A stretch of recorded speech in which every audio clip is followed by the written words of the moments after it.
बिस्मिल्लाहिर्रहमानिर्रहीम। Welcome to Hope College Lahore और engineering economics की तीसरी वीडियो के साथ मैं आपके सामने हाजिर हूँ।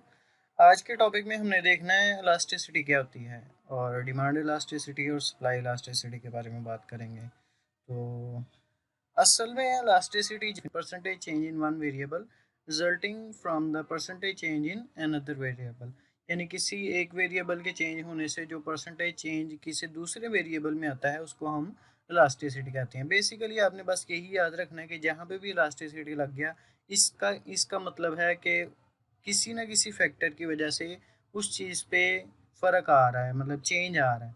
तो जब हम इलास्टिसिटी ऑफ डिमांड की बात करेंगे तो फिर इसका मतलब डिमांड में चेंज आ रहा है। अब किस वजह से आ सकता है जी? वो प्राइस की चेंज की वजह से आएगा। Numerical measure of the responsiveness of demand for a product following a change in the price of that product, यानी जब हमारी प्राइस चेंज होती है तो उसकी वजह से डिमांड में जो चेंज आता है उसको हम इलास्टिसिटी ऑफ डिमांड कहते हैं। डिमांड इज इलास्टिक का क्या मतलब है कि small change in prices will result in relatively large change in quantity demanded में, यानी जितनी क्वांटिटी लोग खरीद रहे हैं वो बहुत ज़्यादा जो है वो कम या ज़्यादा कर देते हैं। अभी हम कम या ज़्यादा की बात नहीं कर रहे, अभी सिर्फ चेंज की बात कर रहे हैं। तो इन इलास्टिक का मतलब चेंज नहीं आ रहा, तो मतलब इन लग गया, इसका मतलब नो चेंज।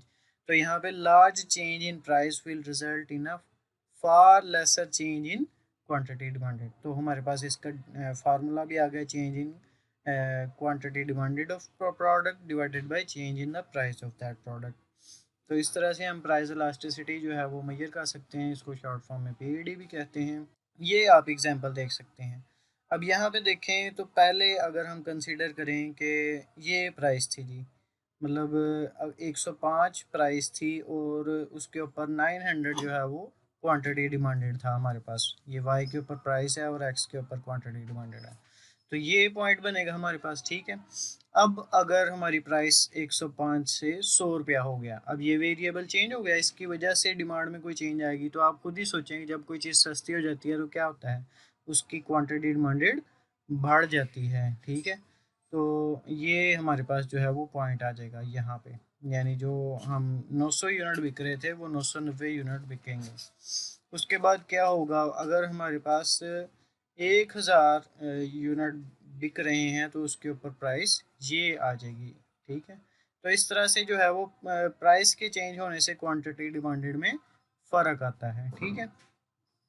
तो ये जो ग्राफ है, यानी ये जो लाइन है, हमें ये बता रहा है कि ये ज़्यादा इलास्टिक है और ये जो बता रही है लाइन ये रिलेटिवली कम इलास्टिक है इसके, ठीक है। अभी हम टाइप्स पे भी देखेंगे, इसकी स्लोप से हमें अंदाज़ा होता है कि ये जो है वो ज़्यादा इलास्टिक और ये मतलब इसके ऊपर ज़्यादा चेंज आ रहा है, ये जो डी ए है, और डी बी में कम चेंज आ रहा है। तो इसको हम रिलेटिवली लो इलास्टिक कहेंगे, यानी कम इलास्टिक वाला डी बी है और ज़्यादा इलास्टिक वाला डी ए है। अब यहाँ पे हमारे पास जो है वो मुख्तलिफ चीज़ों के बारे में डिस्क्रिप्शन लिखी हुई है कि डिग्री ऑफ प्राइस इलास्टिसिटी कैसे देखते हैं। सबसे पहले आता है परफेक्टली इलास्टिक, यानी बहुत ज़्यादा चेंज आ रहा है, ठीक है। मैं सिर्फ ये इलास्टिक और इन इलास्टिक से ही आपको समझा रहा हूँ। परफेक्टली का मतलब बिल्कुल दुरुस्त, ठीक है। तो बिल्कुल दुरुस्त चेंज आ रहा है, इसका मतलब थोड़ा सा भी चेंज हो तो उसके ऊपर क्वांटिटी डिमांडेड पे बहुत ज़्यादा चेंज आ रहा है, ठीक है। बहुत ज़्यादा मतलब परफेक्टली चेंज आ रहा है।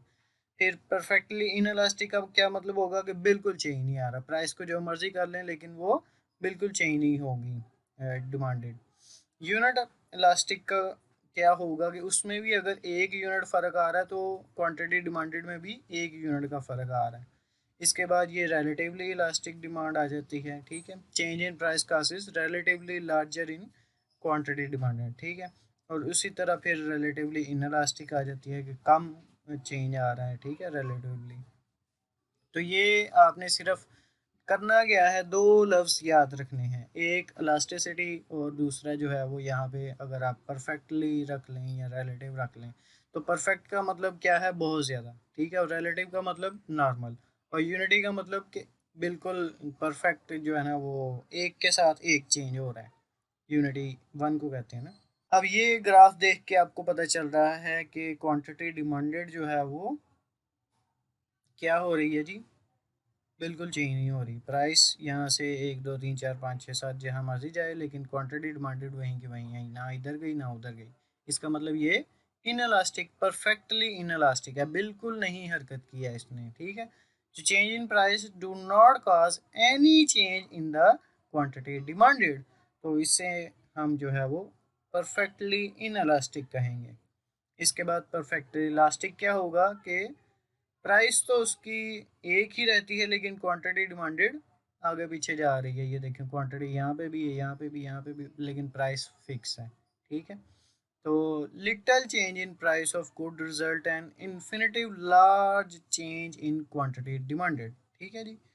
तो ये बहुत ज़्यादा चेंज है, ठीक है, मतलब प्राइस में कोई चेंज भी ना आए फिर भी चेंज हो रही है, तो परफेक्टली इलास्टिक।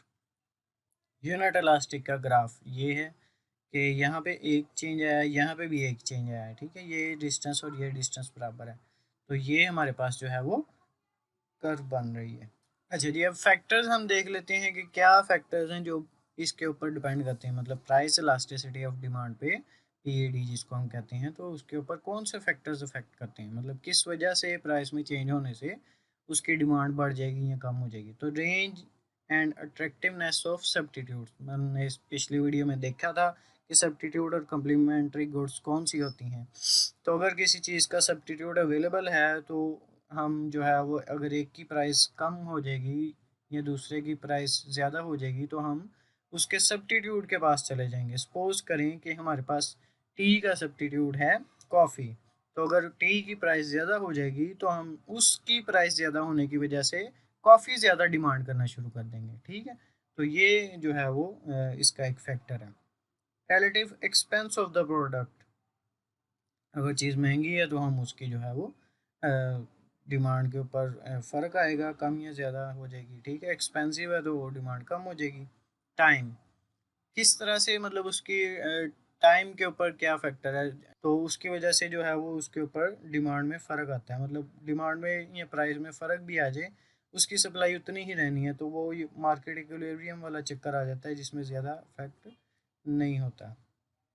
उसके बाद हमारे पास आ जाते हैं जी सम वैल्यूज़, तो ये जो है वो, अब आप खुद देखें कि वन के ऊपर हमने कहा था यूनिट इलास्टिक, यानी कि बराबर बराबर में छूट रहा है, लेकिन वन से ज़्यादा में इलास्टिक था और वन से कम में इन इलास्टिक था, ठीक है। तो ये चीज़ें इन इलास्टिक हैं, यानी इनमें ज़्यादा फ़र्क नहीं आ रहा, हम यूज़ करेंगे ही करेंगे कार फ्यूल क्योंकि हमें चाहिए, लेकिन हम जो है वो एयरलाइन टिकट्स या कार्स वगैरह को यूज़ करना छोड़ देते हैं अगर उनकी प्राइस में फ़र्क आ जाए तो। नेक्स्ट हमारे पास टॉपिक आ गया जी सप्लाई, यानी price elasticity of supply. Same वही काम इसके साथ भी होने हैं, यानी इलास्टिसिटी वही है, सप्लाई हमने पिछली वीडियो में सीख ली थी। सप्लाई क्या होती है कि फर्म्स जो हैं वो किसी सर्टेन टाइम पे किसी सर्टेन प्राइस पे जो चीज़ें सोल करना चाह रही हैं वो सप्लाई होती है, ठीक है।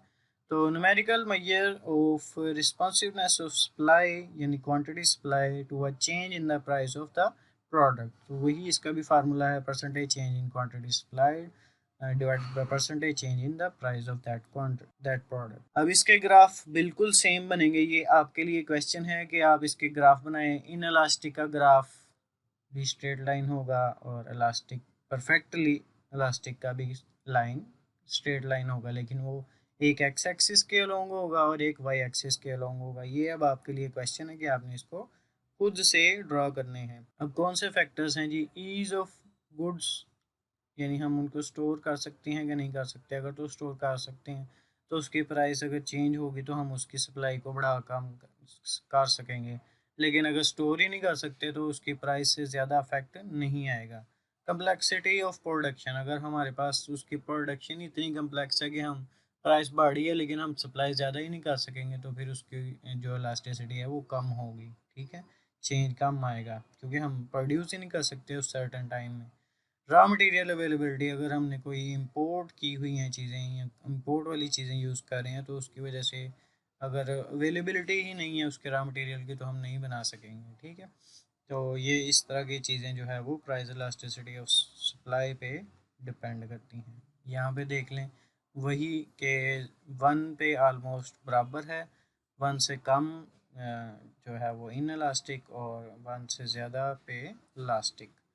और ये टोबैको इंडस्ट्री जो है वो बहुत ज़्यादा इलास्टिक है, इसकी प्राइस चेंज से सप्लाई में बहुत ज़्यादा फ़र्क आएगा, कॉटन पे बहुत कम फ़र्क आएगा, लेकिन ये बराबर बराबर है। ठीक, होप सो आपको वीडियो अच्छी लगी होगी। हमारे चैनल को लाइक करें, शेयर करें ताकि लोगों तक ये इन्फॉर्मेशन पहुंच सके। Thank you so much.